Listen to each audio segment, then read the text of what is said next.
The Radical. Fundamental principles of freedom, rational self-interest, and individual rights. This is the Yaron Brook Show. All right, everybody, welcome to Yaron Brook Show on this Tuesday, September 5th. I hope everybody had a fantastic long weekend. You all had a great Labor Day and the weekend before that, so everybody's ready to get back to being productive. Summer's over. We're back to the fall. Lots to do. Everybody's busy, which is great. All right. Let's see. A few things. One, please continue to comment on the sound quality. I keep tweaking. I keep changing settings. So let me know how this compares to the way it was yesterday before. We're trying to get it right. So anything you can contribute to this to help me get it right is greatly appreciated. So thanks. Just let me know if it sounds good, better, worse, same. Can't tell any difference. Better today. All right, that's good. Okay, never change it. Diego says never change it. All right, cool. All right, second, I'm getting a lot of things from PayPal saying that they try to charge credit cards and they're not successful, and it just seems to be a flurry of them the last, I'd say, couple of months. I don't know if it's an issue with PayPal. I don't know if just a bunch of you have credit cards that are expiring or something. Unless you intend to cancel your subscription, which is fine if you do, then the easiest thing is just to cancel it. I'd appreciate it if those of you who are subscribers on PayPal just check to see if the subscription is going through. They just seem, just over the last, I'd say a month and a half, there's just been a lot of these, we try to charge the card and weren't successful. And some of that I think is just like an expiration date or something going on. So if you still want to support the show on PayPal, please just check to make sure that it's actually working and it's actually going through as you intend. All right. Third comment, and then we'll get to the topics. We're going to cover Biden. Well, you've got the title. You know what we're going to cover.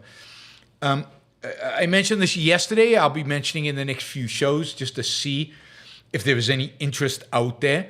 But I've got a free day in London in October, and I'm thinking of putting on a seminar on public speaking. So if you're interested in improving your public speaking, if you're interested in being a public speaker, and this is relevant for both the kind of public speaking I do, but also relevant for corporate presentations. Anytime you're going to be on stage, anytime you're going to be in front of a people in a boardroom or anything like that, you want to be as good of a public speaker as you can be.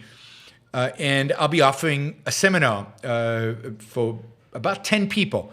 So it's small, intimate. You'll have lots of time to present and for me to critique and get tips and insights into how to be better. If you're going to use PowerPoint, how to use PowerPoint effectively, but primarily how to just be up there and speak and how to do that well. I don't know exactly how much it's going to cost yet. It'll be several $100s for the day, maybe up to $1,000, something like that. But if you go to a public speaking coach for a day like this, easily $3,000 to $5,000.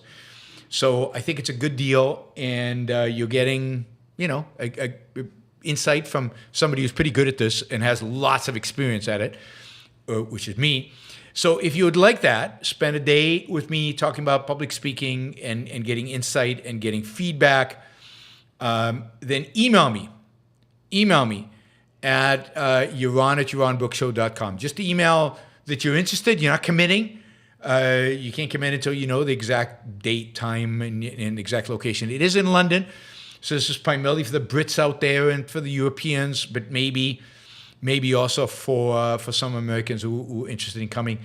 It's a small group, so the sooner you express interest, the more likely it is that you will get in.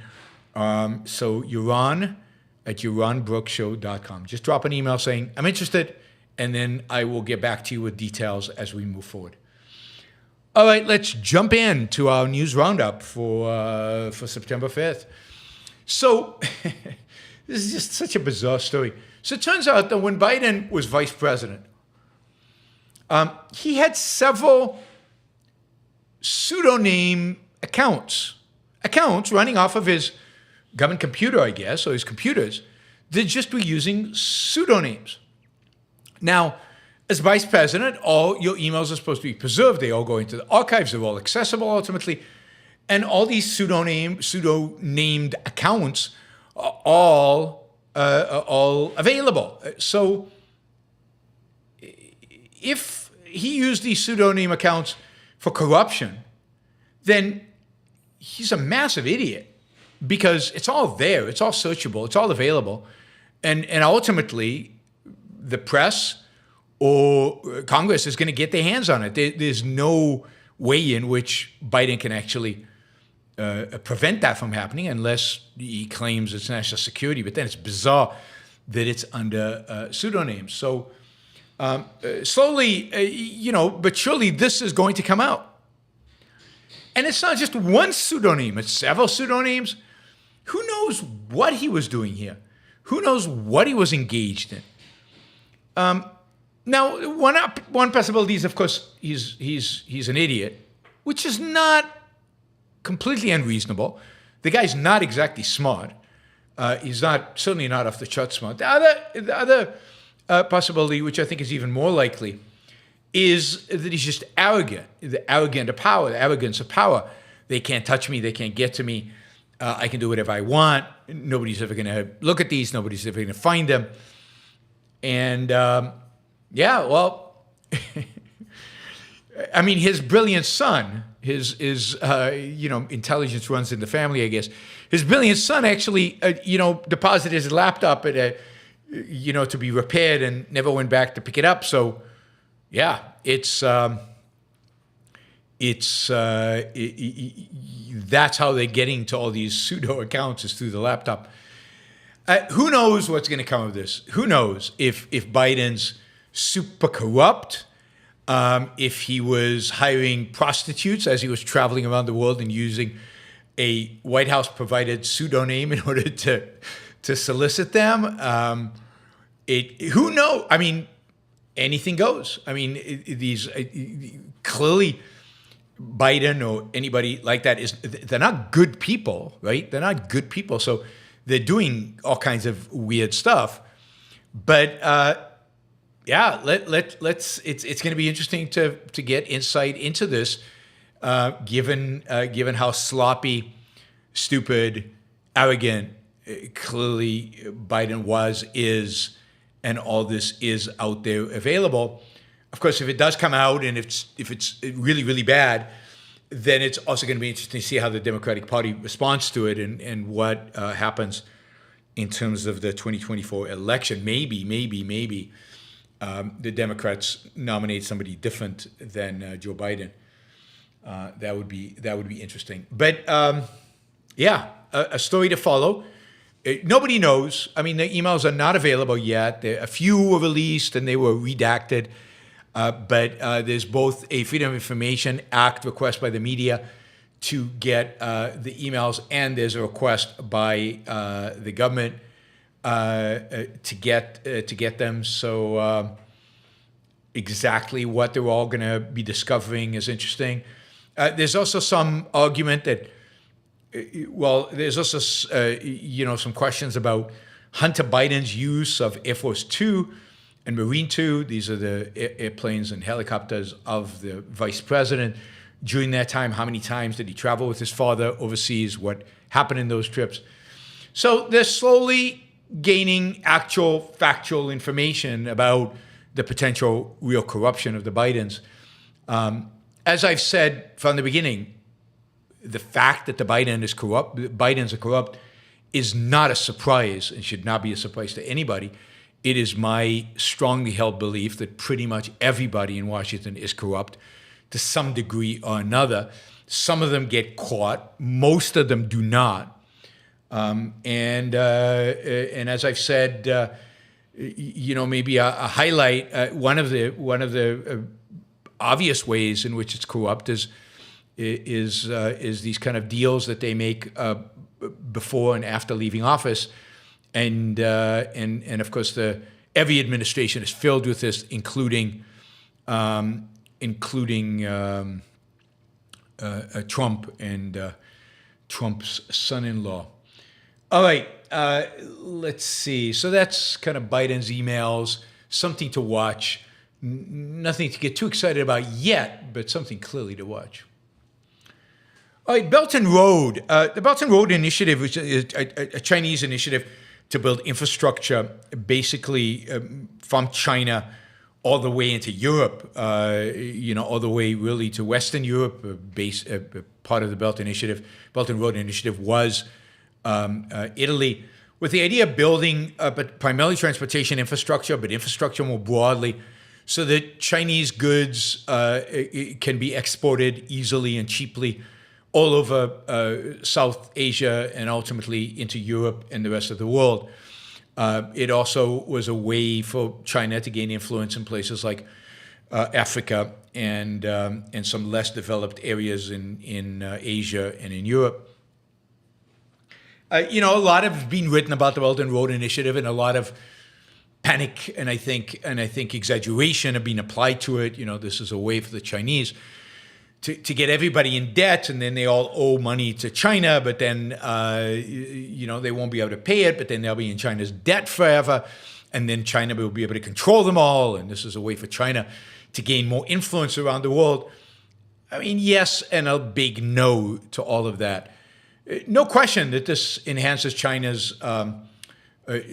lending all this money all over the world, and this is the Chinese government. It's all funneled through Chinese state enterprises. It's very through state banks. It's none of this is really private companies. This is all Chinese state.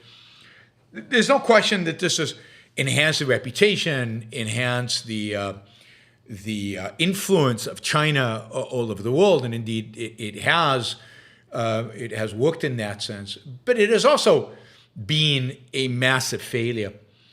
And a massive failure is exactly this issue around the debt and the fact that that this debt could not be ultimately paid back. That many of these projects were non economical, many of these projects were dreams that were unrealistic. Many of the projects involved projections about the future that had no relation to reality. Not all of them. Some of them turned out to be very profitable and very good, like the port in Greece, which the Chinese built, which turned out to be incredibly profitable. But much of this has turned out to be bad, and there's mountains of bad debt out there, and it's only going to increase. There's only going to be more of this bad debt in the I'd say years and decades to come, from all the debt that these countries have taken on from China. But this idea that this debt is good for China is just plain wrong. They're lending these countries real money, and they're not getting paid back. And it's not like there are assets everywhere that are worthy of taking control instead of this debt. In some places they are, but in many places they are not. And it's not like Chinese leverage over these countries is that valuable. It's not. Many of these countries have very little to offer China ultimately. This is a much more complicated game, and it's ultimately a lose-lose game. China is losing, and China, in its current economic situation, cannot afford suddenly to have lent so much money out and not be able to recoup much of it. Now, the funny thing about all of this is that many of these countries are turning to the IMF, the International Monetary Fund, to ask for a bailout. Now, much of the money that the IMF is going to provide in order to bail these countries out comes from places like the United States. And then it's given to these countries who are then going to use it to pay off Chinese debt. Well, the IMF is balking at this, of course. The IMF doesn't want its funds to be used to pay off the debt of China without China taking a significant haircut off of this money, off of these debts. China is a member of the IMF. It sits on the board of the IMF. So there's a slight conflict of interest there. But it is, the IMF is going to now have a lot of leverage over China in terms of which debts get repaid and which debts don't, under what terms they get paid. And this is going to be something that the IMF and the United States in particular are going to have to do, because the United States is the largest member of the IMF, and it's a lot of U.S. money that is being devoted to this. Now, look, I don't believe the IMF should exist. I don't believe countries, states should be giving loans to anybody. I don't think that the state should be in the business of lending money. I don't think the United States should be bailing other countries out. Never mind, shouldn't even be bailing U.S. banks out. Never mind other countries. So none of this should even exist. But the great irony is that it appears that it looks that the United States is going to be bailing out China through the IMF. Now, this is not a good scenario for anybody. It's ultimately not good for China. China is going to be squeezed, and China is not going to get its money back, and China's not going to have the kind of leverage that some people thought it had over these countries, because that leverage is going to shift to the IMF. The IMF will have that leverage. But it's not good for the IMF to bail out the Chinese, even partially. So the United States is really going to have to figure out what role it wants to play and how much it wants to support the IMF in what it's going to be doing and is already starting to do. How tough it wants to be with China. How many of these projects does it want to see collapse? And one of the great tragedies here is that many of these countries are very poor countries. Many of these countries should have never devoted the resources to the kind of projects that China is funding, but instead should have been devoting these resources to building property rights infrastructure, to building legal infrastructure, to building a market economy. Instead, they're building railroads all over the place, they're building ports, they're building all kinds of things, and yet there's very little to transport. There's no benefits to all this massive infrastructure when there's no economy, there's no industry, there's no movement. So the real tragedy is you're going to get half-built railroads in countries that can't really afford anything, that in countries that can't afford to build these things, that can't afford the debt payments, that can't afford. And what these countries should be doing is investing heavily, maybe in education, arguably, if the government is going to invest in anything, but certainly in the infrastructure to create and sustain a market economy. And now you're going to get poor countries in Africa primarily becoming poorer, or places like Sri Lanka becoming poorer. Argentina owes a lot of money to China. It's not like China is going to get any real leverage over Argentina. Maybe because of all this debt, we'll get a libertarian president of Argentina, and that'll be fun to watch. Montenegro in Europe owes a lot of money. Why? Because the Chinese built a highway from which I drove on. I actually drove on this highway. Or maybe I drove on the Albanian version of the highway. But there's a magnificent highway that goes from a port in Montenegro into Serbia. This has increased debt. Montenegro's, I'm going to be in Montenegro soon, but this is going to increase the debt of the Montenegro government by gazillions of dollars. For what exactly? What is the benefit exactly? I'll be in Montenegro. I'll ask them when I'm there. I'm giving a talk in Montenegro in October. Anyway, again, something to watch. It could have profound impact on the global economy as this debt collapses, as these economies go into recession. Worse than a recession, depressions. Maybe they're already, in a sense, these economies are already depressed. They get worse. puts a lot of pressure on their own populations, increases migration pressure, but also just decreases economic growth in the world. A lot of this debt doesn't get paid back to China. That is more negative impact on the Chinese economy. China's already weak, going to get weaker. If the IMF starts lending money here, that brings in the West into this crisis. The West is already part of it. A lot is going to have to happen with this debt crisis that China has instigated by lending money to projects that cannot sustain the debt. There's a whole domino effect here, and it's not the domino effect that China wanted. A lot of these countries resent China now.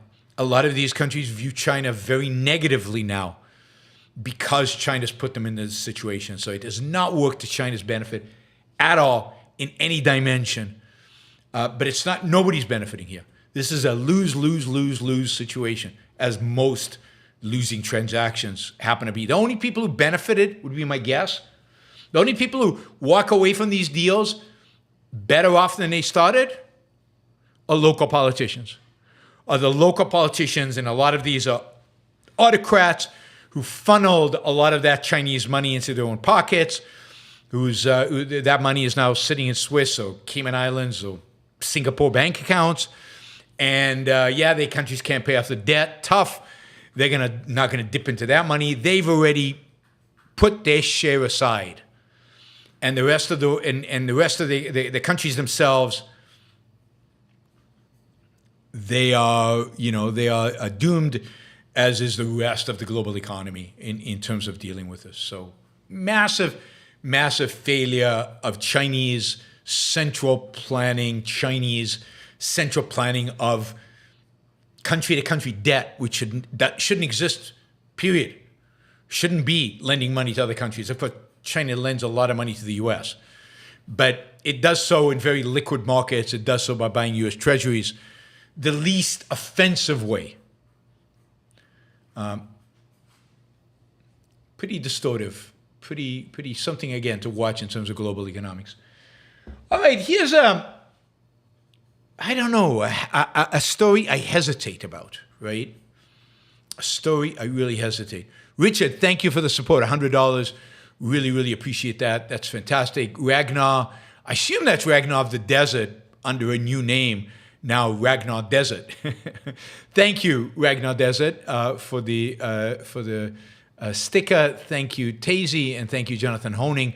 Thanks to all you guys. Really appreciate the support. All right, let's see. So this is a weird story. So Saudi Arabia, MBS, Mohammed, what's his name? Mohammed bin Salman, is that his name?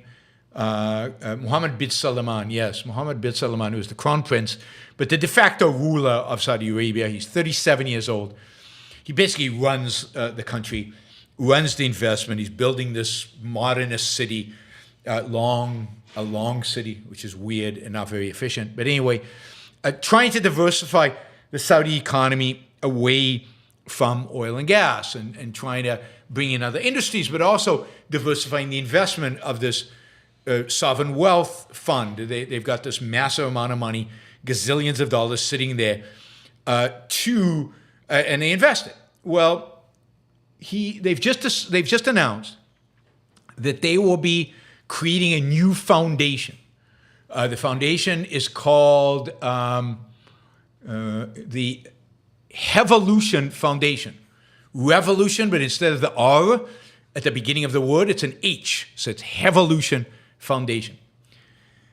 So they're creating this new Revolution Foundation, and the foundation is going to be distributing $1 billion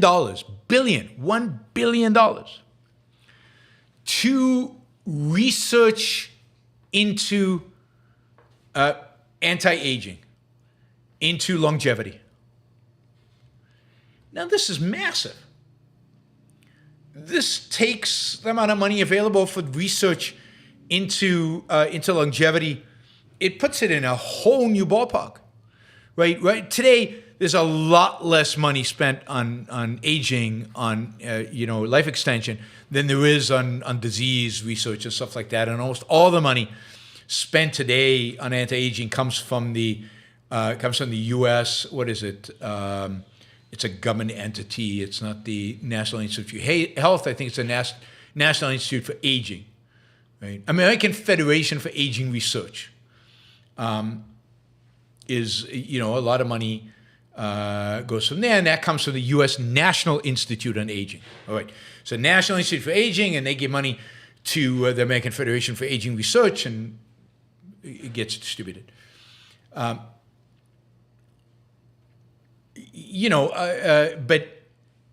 we're now talking about suddenly $1 billion available. Now, this could be a game changer. And it's not like the Saudis intend to invest this money in Saudi Arabia, because there is no aging research or nothing significant in Saudi Arabia. No, they tend to sprinkle this all around the world to labs and and they already have started to different universities, to different researchers. I mean, this really could change the world. I mean, this is the first time I think I've ever thought of, well, maybe, this massive accumulation of wealth in the hands of the Saudis will turn out to have a positive impact. I don't know, but there's a real chance. So first of all, if you are doing aging research, if you're doing longevity research, you should look into this. Evolution Foundation. Saudis are giving away money like crazy. Now, it makes sense. MBS is a dictator. He's a totalitarian, not even authoritarian, a totalitarian. But he perceives himself as a benevolent dictator who wants to bring the Saudi nation into the 21st century. He wants to make the world a better place, for the Saudis at least. He's modernizing and diversifying, and he's got a lot of money to do it with. He engaged in a bunch of wars with Iran, but has backed off of that and now is an ambassador of peace. Who knows what this guy actually wants? Yeah, I mean, it makes sense. He's 37 years old. He probably wants to live forever and rule Saudi Arabia forever, that he would massively invest in this. The guy running the foundation is a former scientist who worked for Pepsi for over a decade. And they're handing out gazillions of dollars. And very diversified. So a lot of small bits, a few million here, a few hundred thousands here, a few, tens of millions over there. And now I'm trying to think of what's the downside. Yeah, right? I mean, could they corner the market and all the longevity drugs go to Saudi Arabia?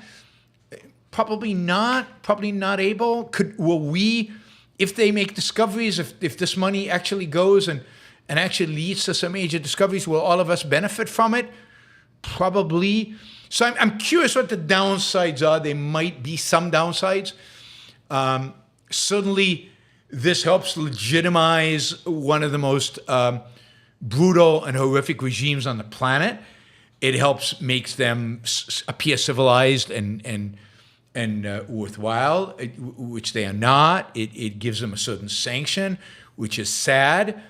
I think last week we had the story about this guy's just being sentenced to death because he criticized MBS, the royal family, on Twitter. So he's being sentenced to death. I wonder what Elon Musk thinks about that. So the Saudi regime is still a brutal regime. It still sends people to death or to long sentences in jail for over expressions of a speech. They flog people for being atheists. I mean, it's a brutal, horrible regime. And maybe they're doing something at the margin that we will all benefit from. It seems just horrible that this is possible. But they've got all these billions. It's better they spend it on this than the other options that they have, like buying more weapon systems from the United States, which we continuously sell to them. They've got some of the most advanced weapon systems in the world. I don't know if they know how to use them, but they have some of the most advanced weapon systems in the world. All right. Oh, God. I always do this. I set up too many stories. There's too much to say about them each. All right. This is a bigger story to be discussed at some point, but just an indication here. We've talked a lot about the U.S. Navy on the Iran Book Show to a large extent because I've highlighted the fact that as the United States, from a national security perspective, pivots towards the Pacific and pivots towards China, that the whole defensive mechanism of the United States, in that sense, or a big chunk of it, becomes the Navy. The Navy becomes the most important branch in the military. If we're talking about the Pacific, China is far away. Any conflict with China would probably be at sea. We're unlikely to land troops on the Chinese coast, though we might land troops in Taiwan, but unlikely. We'd probably be primarily supporting any kind of war with China from the sea, supporting Taiwan from the sea, which means it's the Navy. The U.S. Navy is by far the best Navy in the world. It's the most sophisticated. It has the best submarines. It's the only Navy that field vast numbers of aircraft carriers. It has massive destroyers. It has unbelievable high tech. We have now a new generation of aircraft carriers and a new generation of submarines, both, by the way behind in terms of the number that should be out there on the seas. The building is going very slowly. And we're building. We're building big ships. But there is a real movement within the Navy. There's a significant portion of the Navy and thinkers within the Navy that are raising concerns that, can we afford to build these massive ships and maintain them and run them? They cost a fortune just to run them. And are they the best platforms from which to defend the United States, given how susceptible they are to long-range missiles coming from China and hypersonic missiles and other missile technology? They are sitting ducks, in a sense. They're big. They can't hide. They're not stealth. Some of the submarines are stealth, but they're ships. So there are Navy officers and Navy strategists that are saying, wait a minute, what we really should be thinking about is a different kind of Navy.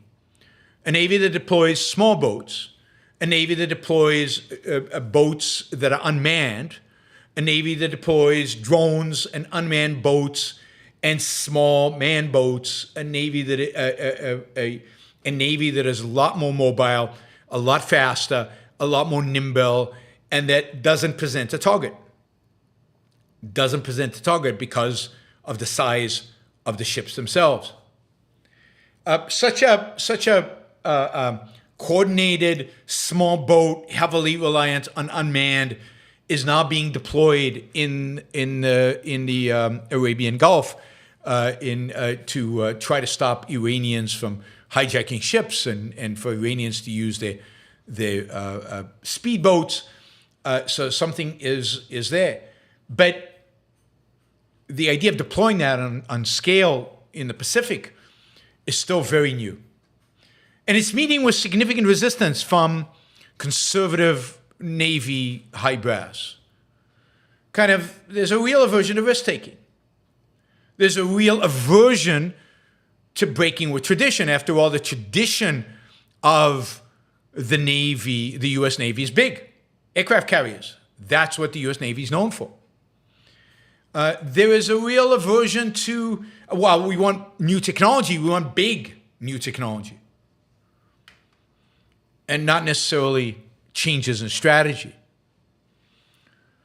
As Lawrence Selby, who just recently retired as a Rear Admiral and Chief of Naval Research, 36 years in the Navy, says, the U.S. Navy is arrogant.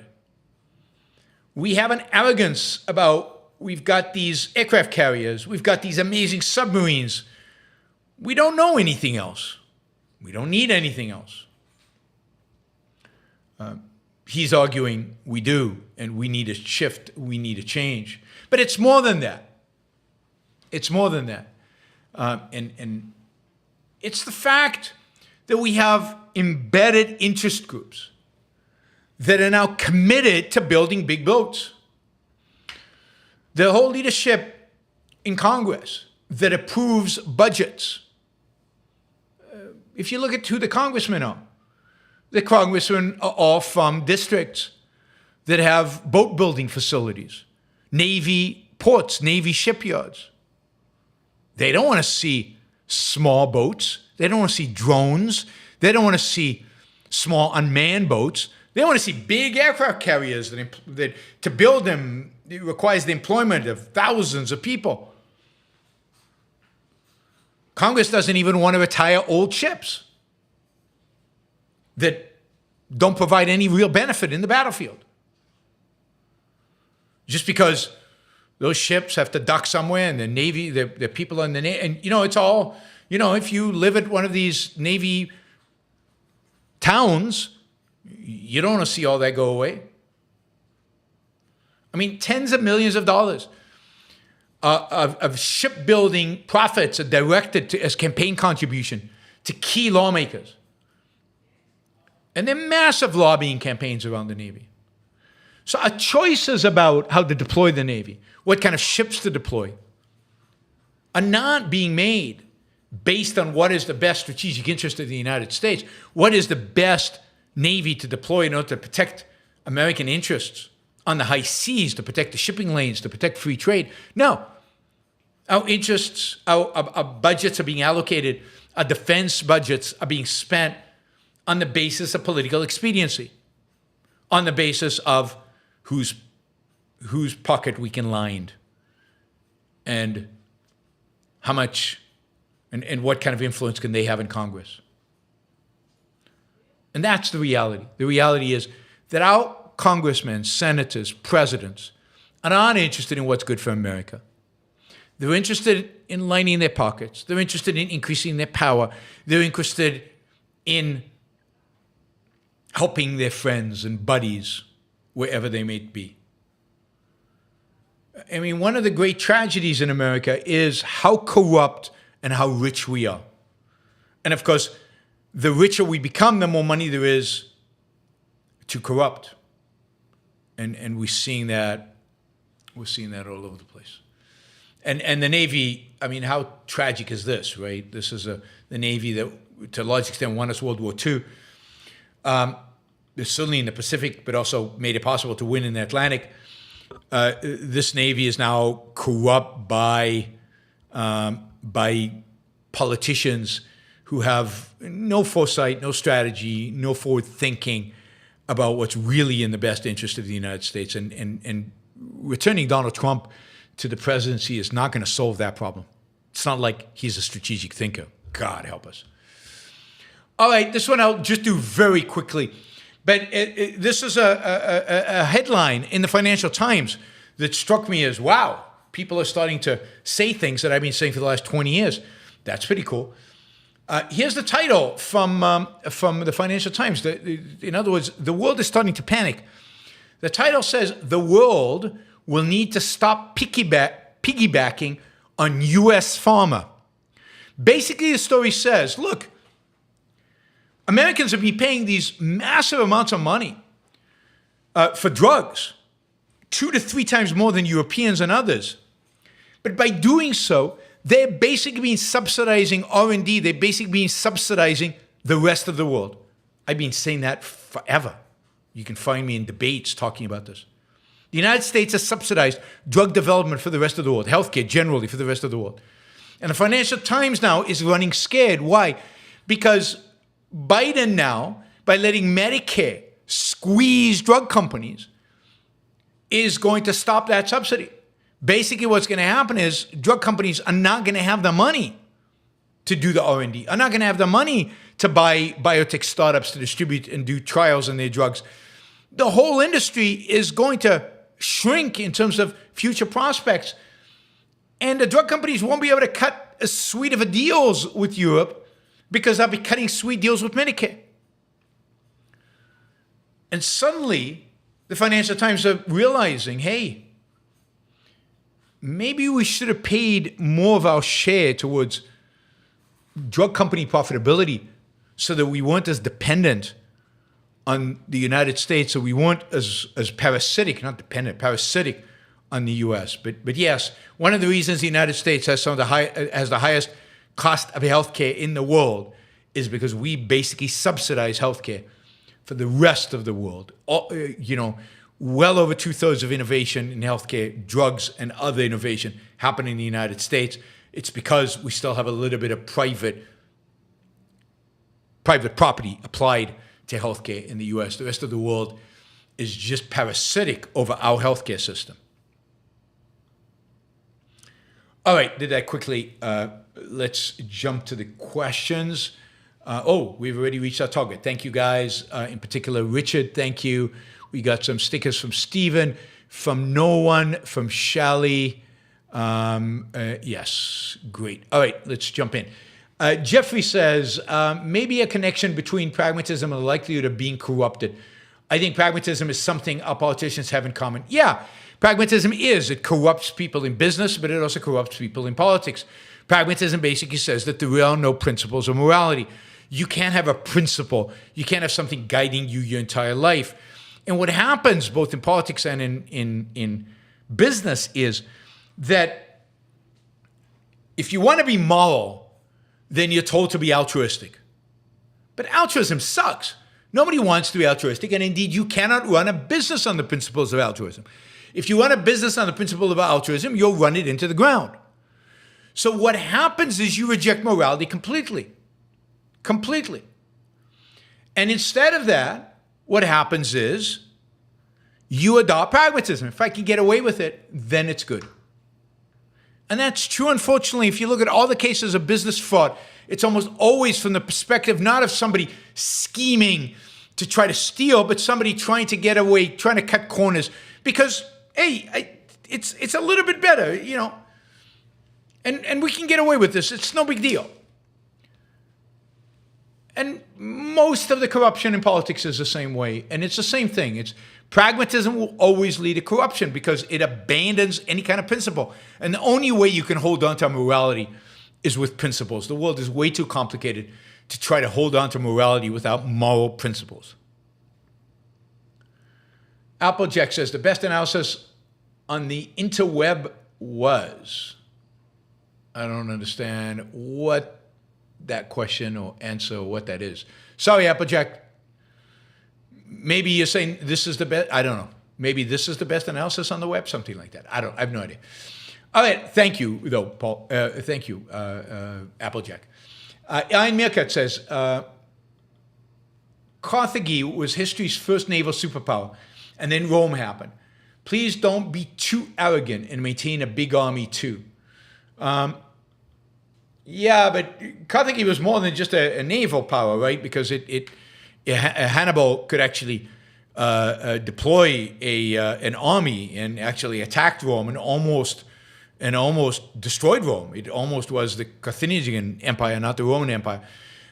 So I don't know that it was the arrogance around only having a navy which actually got them. I don't know enough history, but I do know that they had a mighty military army force. But when I look at China, it's primarily, if we're going to defend ourselves, what we really need is a superior navy. That's the emphasis has to be there. All right, Paul says, what kind of missile defense do these aircraft carriers have? And do you think we should have a naval base in the Taiwan Straits? They have the equivalent, I think, of Patriot missiles. They have the most sophisticated. Patriot missiles in Ukraine have shown that they could hit supersonic, or at least the Russian supersonic. We know that the Navy is developing or working on a laser system. Laser systems are difficult to deploy. They require huge amounts of energy. Now, luckily, a lot of these ships have nuclear power plants on them, so they can use that. But it's not going to be simple, and the laser technology is not done yet. There's still a lot of work. Israel has now designed and is selling a anti-missile system that can shoot down the hypersonic missiles. They just announced it recently, and I think they were showing it off at the Paris Air Show. So that's available. So there are systems available. But there's a lot of new technology out there that is not clear how you deal with. There's something called drone swarms, right? Where your ship is swarmed by suicide drones. It's hard to shoot them all down. Hypersonic maybe can shoot some of them down. Can you shoot all of them down? If they shoot a barrage at you in large numbers, the Chinese are investing heavily in land to sea hypersonic missiles, and with a range, I can't remember, 1,000 miles, I think. So they want to be able to protect 1,000 miles out, which is a big chunk of the Pacific. And we need to get close because we need to be able to launch aircraft. We need to be able to actually get close to Taiwan and to the shore. Should we have a naval base in the Taiwan Straits? I mean, that would be pretty provocative, but we have naval bases in Japan, which is not that far. We have naval bases, I think, in South Korea, which is not that far, in the Philippines, which is not that far. I don't think we literally need to be there. What we should be doing on a massive scale right now, we are doing a little bit of this. The Biden administration is doing some of this, but we should be doing even more, is supplying weapon systems to the Taiwanese. That is, we should be selling sophisticated, advanced weapon systems to the Taiwanese for them to be able to defend themselves. The better the weapons the Taiwanese have, the more robust the weapons they have, the more expensive the Chinese believe it will be to invade Taiwan, the less likely a war is. Don't wait for the war to start to give the weapons. It might be too late at that point. Give them the weapons in advance. Give them the most advanced, the most sophisticated weapons to destroy ships that are coming in from China, to destroy missile launching pads in China, so weapons that can reach China. Give them the capacity to make a war over Taiwan so costly for the Chinese that they would never think of doing it, and therefore the United States never has to be involved. This is the whole point about giving weapons to Ukraine. If Ukraine can defeat Russia, then NATO won't have to. And as long as we're a member of NATO, we don't want NATO to get involved because that would require American kids. So let the Ukrainians do the fighting. If we can defeat Russia through Ukraine, that is a massive advantage over emboldening Putin ultimately to go after, NATO itself. Michael says, if we don't have enough capitalism today, capitalism can't solve the problem. True. We need more capitalism. Michael says, in what ways does Singapore nudge people? All kind of ways. I don't know if I can't remember offhand. Oh, they incentivize. They, for example, food. They want people to eat healthy, so they are subsidizing food stalls in food courts to both provide healthy alternatives and to have signage that says healthy food available here. So to bring to consciousness the idea of healthy food and to emphasize that. But yeah, I mean, so things like that, right? They incentivize healthy behavior. So if you engage in healthy behavior, the government taxes you less, let's say, or you get to keep more of your money. Those are the kind of nudges that they do. So it's not like penalizing you if you don't. It is in a sense. It's more rewarding you if you do. Rewarding positive behavior. And Meerkat says, Hannibal did not get reinforcement due to political infighting at home. Moral of the story, don't sell America to the Russians or Chinese to own the libs. Don't sell America to the Russians. No, don't sell America to the Russians. All right. Or Chinese to own the libs. I'm not sure who the Chinese and the libs are. But anyway, yes, don't. The problem in the United States is we have the infighting independent of Russia and China. So it's likely we have infighting here no matter what. Michael says, do people evade because they're weak? They can't handle unpleasant emotions. That's part of it. But part of it is the flip side. They just don't engage in the kind of energy expenditure and the kind of focus that is required in order to you know, in order to do the positive, which is to focus, to think, to use your own mind. So that requires energy, that requires focus, that requires initiation, and it doesn't happen. Why doesn't it happen? We don't really know. We just know it doesn't happen. Some of it is fear, some of it is laziness, some of it is just choice, pure choice that you can't really find a predecessor cause, because choice is the cause. All right, everybody. Thank you. We made our target again today. That's fantastic. Thank you for everybody who listens. Don't forget, if you're interested in my public speaking course, live, 10 people, small, in London in October, then please drop me an email, yuran@yuranbigshow.com, and I'll keep you updated about that. Thanks, everybody. I'll see you all tonight. Not sure what the topic is going to be, but 8 p.m. East Coast time. 8 p.m. East Coast time. Tonight, I will be doing my regular Tuesday evening show. Bye, everybody.